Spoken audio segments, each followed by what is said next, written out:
Nasa ating pong StreamYard ngayon si Pasig City Mayor Vico Soto. Magandang umaga po, Mayor. Magandang umaga, Sir Ted, DJ Chacha.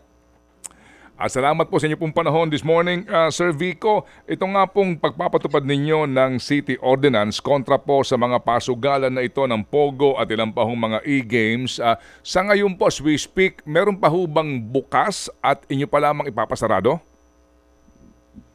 Sa ngayon po, sa pagkakaalam ko, wala na. Naubos na namin. Nung last week, may 18 pang bukas eh. Although December 31, 2023, nag-expire yung mga business permit nila base sa Ordinance 55 Series of 2022, yung 18 na ito, ang kukulit eh. Hanggang February, bukas sila. So, pinasara na namin. Opo, ito hong mga hindi sumunod kaninyo sa ordinansa, identified ho ba sino mga may-ari nito at ano pong kakaharapin nilang kaso kung meron man? May listahan naman po kami ng mga pangalan nila. Siyempre, iba-iba yung may-ari nitong 18. Kasi nasa mga 23 or 24 yan eh. So, ibig sabihin, yung 5, kusa naman nagsara kasi alam naman nila yung ordinansa namin. Nag-file yung pag-core sa korte pero okay lang po yun. Na-deny naman po yung TRO nila. So, pwede namin talaga sila ipasara at yun na po yung ginawa namin. Dahil yung 18 po, yung 18, talagang walang balak na sumunod sa ordinansa at sa batas natin. Pag-aaralan po natin ng legal department kung ano pa po yung dapat gawin, kung pa-filean pa ba sila ng kaso. Pero sa akin naman po, Sir Ted, ang pinaka-importante ay napasara na po sila. Opo, so meaning ang pagkurpo ang kumanlong sa kanila at ipinagtatanggol at humihingi ng TRO to prevent the city government from enforcing the ordinance. Tama po yan. But I don't want to speak so much on the case kasi ongoing po yan. Basta na-deny po yung TRO. Okay. Sige. So, sir, pwede ho ba namin malaman, pag ho natin binabanggit na itong mga online games na ito, no, online casinos na ito, online sabong, e-games, and computer gaming stations, practically po, you're talking about mga pwesto-pwesto sa mga building. Paano po kung mga bahay-bahay ito? Wala naman po kami nakikita sa mga bahay-bahay. Yung mga, ito po, may mga permit sila. Sa totoo po, Sir Ted, ito po yung mga establishmentong naabutan ko lang din noong 2019, nung una po akong naupo. So ang ginawa po namin, 2019, moratorium muna, walang bago. 2022, sinabihan na namin sila na you have 1 year to wind up your operations. So, sir, ano po nag-udyok sa inyo? Kayo ho ba personally, Mayor Vico, ay may advokasya kontra sugal? Paano po itong kaisipan na ito na muumuna? Sir Ted, to be very honest with you, hindi naman talaga ako yung basta anti-gambling 100%. Hindi po. Pero ito pong mga gambling establishments gaya ng Pogo, yung mga e-games, wala lang talaga akong makitang magandang na idudulot niya sa lipunan natin.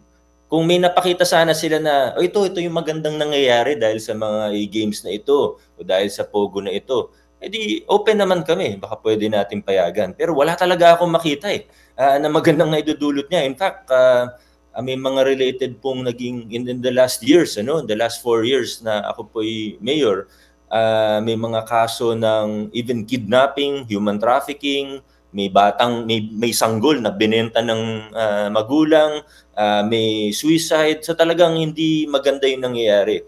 At isa pa, naging simbolo ito ng korupsyon sa lungsod namin Kasi open secret in previous city councils na nilalagyan yung city council para i-approve, magbigay ng letter of no objection.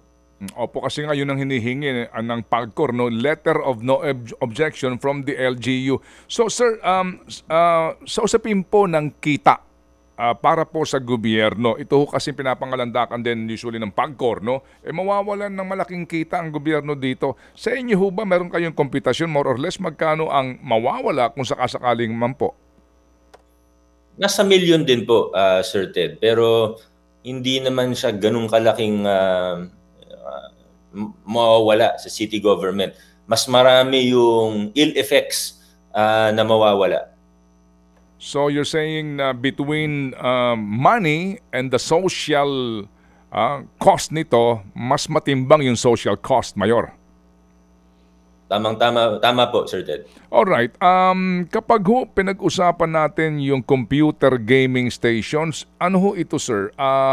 Specifically, as in, ito yung may mga taya o paano yung mga basic computer games lang po na meron ding mga usually po kapustahan sa kabila, pati ho yung dami dito. Opo, yung mga e-games, pati po yung mga e-bingo, e-games. Sari-saring games yan, hindi ko rin naman siya kabisado. Pero malalaki din po yung nagiging taya ng mga tao dito. At maraming nalululong talaga sa bisyong ito. Opo, sige po. Meron na pong dagdag na tanong, Mayor Vico, si Chacha. Please, Yes. go. Mayor, ito pong mga e-games at Pogo na ito, meron din mga ilan-ilan na mga Filipino workers po natin dyan sa mga establishments na yan. May plano na po ba ang City of Pasig dun sa mga maapektuhan at mawawala ng trabaho? DJ Chacha, yung sa mga Pogo, actually, last year pa lang wala na sila sa Pasig City. Karamihan sa kanila, again, mga naabutan ko lang to noong 2019, pero karamihan sa kanila Chinese. Kusang umalis, number one. Number two, pumasok ako mismo sa isang Pogo dito sa Pasig, sa Barangay Ugo. Nag-random inspection kami isang gabi. Pumasok ako, there were hundreds of employees. Ang naabutan kong Pilipino sa loob, isa. Okay, So walang Pilipino na nawalan ng trabaho sa mga Pogong nagsara sa Pasig City. So hindi masyadong apektado yung mga Filipino workers diyan dahil base nga po sa pag-i-inspection ninyo iisa lamang dun sa 100 na nakita ninyo. Opo, ilang daan po 'yun. Hindi ko po sila nabilang, naabutan ko sila. Kakapal ng mga stock ng cellphone, ng phone card, hindi malaman kung anong ginagawa. Tsaka yung permits nila BPO lang. Nabanggit nyo nga po yan doon sa pero wala na naman sila, so okay na po yun. Yung nabanggit nyo po na ilan din sa mga dahilan kung bakit talagang prosigido kayo na alisin na last year pa nung naglabas kayo ng ordinance itong Pogo dahil nga sa kaso ng human trafficking, pagkalulong ng mga Pasigenyo dyan sa e-games at Pogo. Naniniwala po kayo dito sa total na pagbaban nyo dyan sa Pasig, bababa na rin yung crime rates related to Pogo dyan po sa inyong lugar? Well, definitely. But DJ Chacha, pati po itong e-games, may mga talaga yung social ills kung tawagin, talagang napakalaki. Hindi naman ibig sabihin mawawala completely lalo na ngayon po ang dali sa cellphone lang, hindi ko naman kayang pigilan yung mga nangyayari na lahat online. Honestly, kung may financial service provider ka lang sa cellphone, ilang click lang. Pero at least mabawasan. At least mabawasan. Sabi ko nga, ito yung mga gambling establishments, wala naman silang magandang naidudulot sa ating lipunan. So, ba't hindi na lang natin sila paalisin sa lungsod natin? Okay, sige po. Sa panghuli po, Mayor, paano nyo nakumbinse ang City Council supposed to be to vote unanimously? Tama ho ba? Unanimous ang konseho dito sa boto para ho sa ordinansang ito? Almost, Sir Ted. Almost.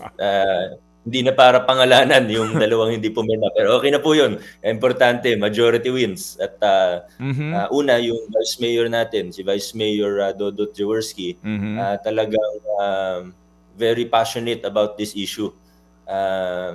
He stood beside me dito sa laban na ito. At yung mga konsehal naman, karamihan sa kanila ay nakiisa din sa issue na ito. So meron pong dalawa na hindi bumoto pabor o as in kumontra sa botohan ito?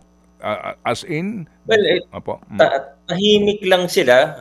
Hindi naman sila nagsalita sa floor, so wag na rin natin silang Pero ang importante, karamihan sumuporta dahil pinaliwanag namin ni Vice Mayor Dodot kung bakit hindi ito arbitrary, hindi ito dahil may gusto tayong ipitin, pahirapan, kundi as simple as we don't see any value in them being here in our city. Okay, well said. So Mayor, sana all ha. Marami pong salamat sa inyo pong panahon na binigay po sa aming programa at ang paliwanag kung ano ho ang katalinuhan dito sa inyong desisyon na iban na po itong Pogo at ilang pang e-games sa inyong lungsod. Mabuhay po, Mayor Vico.